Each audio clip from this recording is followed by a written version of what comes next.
This is the fastest gaming PC that you can build right now, at least until the next gen GPUs drop. Today, I'm breaking down my full 2025 gaming setup from the PC to the peripherals, so let's take a look.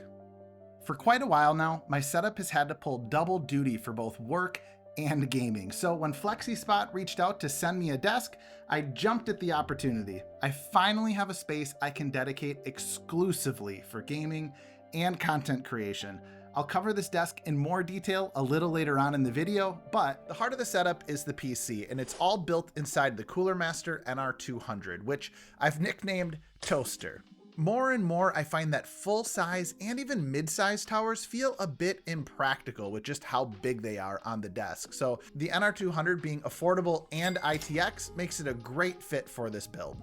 The CPU I'm using is the Ryzen 9800X 3D, currently the fastest gaming CPU on the market. This CPU is overkill for most games, especially since I play at 4K most of the time. But I do play a lot of Escape from Tarkov these days, and it is a notoriously CPU-bound game, and this CPU makes a very real difference in that game, and not just for the maximum FPS, but also in the 0.1% lows, which makes a really big difference in the overall smoothness of how the game runs and feels. Now, for the motherboard, I'm using the B650i Aorus Ultra from Gigabyte, and it's a compact board with plenty of I/O. It is limited to PCI Gen 4 for the GPU, but from what I've seen, even with the upcoming 5090, you only gain about 1% performance with PCI Gen 5, so I'm pretty confident that this is going to hold up just fine, even if I upgrade my GPU down the road. Now, cooling the CPU is the Noctua NHU-12A, which is a fantastic cooler, but it barely fits inside of this case.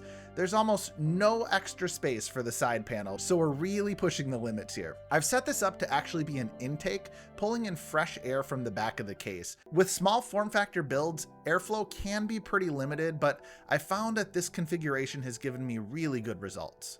The GPU is the RTX 4090 Founders Edition, and once again, it barely fits in this case. The most challenging part of building in this small form factor was getting this slotted in.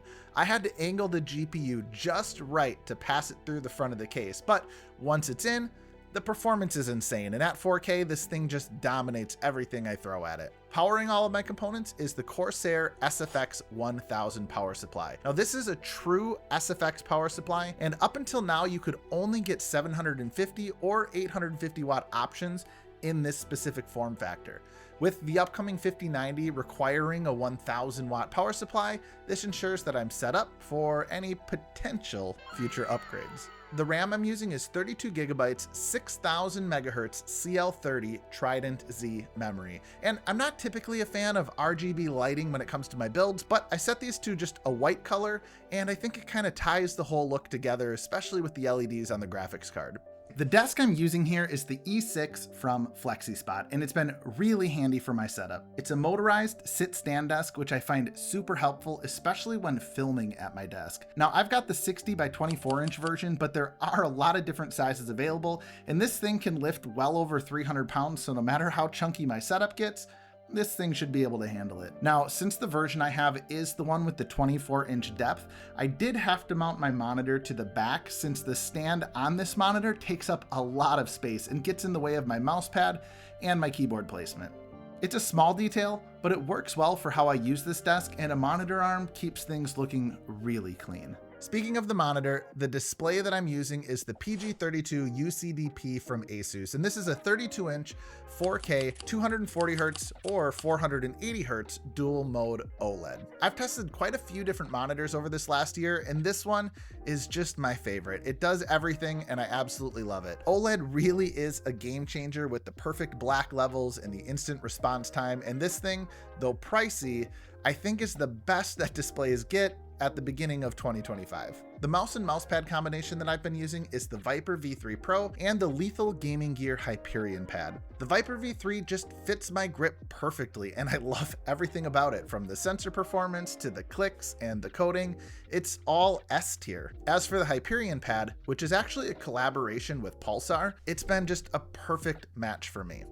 I'm using the XL soft version, and while I've spent a ton of time on glass mouse pads over the last year, I found that this just stands out, especially since I've shifted away from playing Overwatch and into more tactical FPS games. I'll likely be doing a video covering this in more detail, along with a couple of other pads I've picked up recently, so subscribe if you're interested in that content. The keyboard I've settled on is the Wooting 80HE as my main keyboard. And this was a challenging choice because I actually really liked the Newfie Halo 65 better in almost every single way. But the layout here is what did it for me and why I am choosing the Wooting. That function row at the top just has a lot of utility, and I find that going without it sometimes can be a little bit of a pain. I am planning on doing some upgrades to this keyboard in the near future though, with a new case as well as some new switches, so stay tuned for that.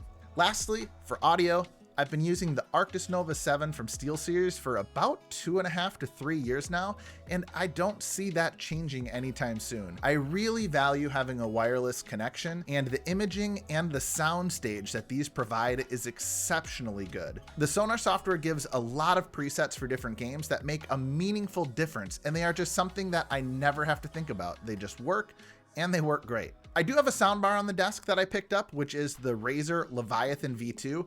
I don't have a whole lot to say about this. It's not amazing sounding, but it does the job pretty well for when I want to have just some external audio or if I don't want to be wearing a headset. And I think it looks pretty good on the desk, so that's what I'm using. But yeah, that's the setup. Do you have any questions about anything that I covered in the video? Drop a comment down below. I'd love to chat with you. I'm looking forward to all of the new tech in 2025, so I'll keep you updated if anything changes on my desk. And I'll have links in the video description for everything that I covered in this video. But until next time, my name is Robbie, this has been EverTech, and I'll see you in the next one. Bye now.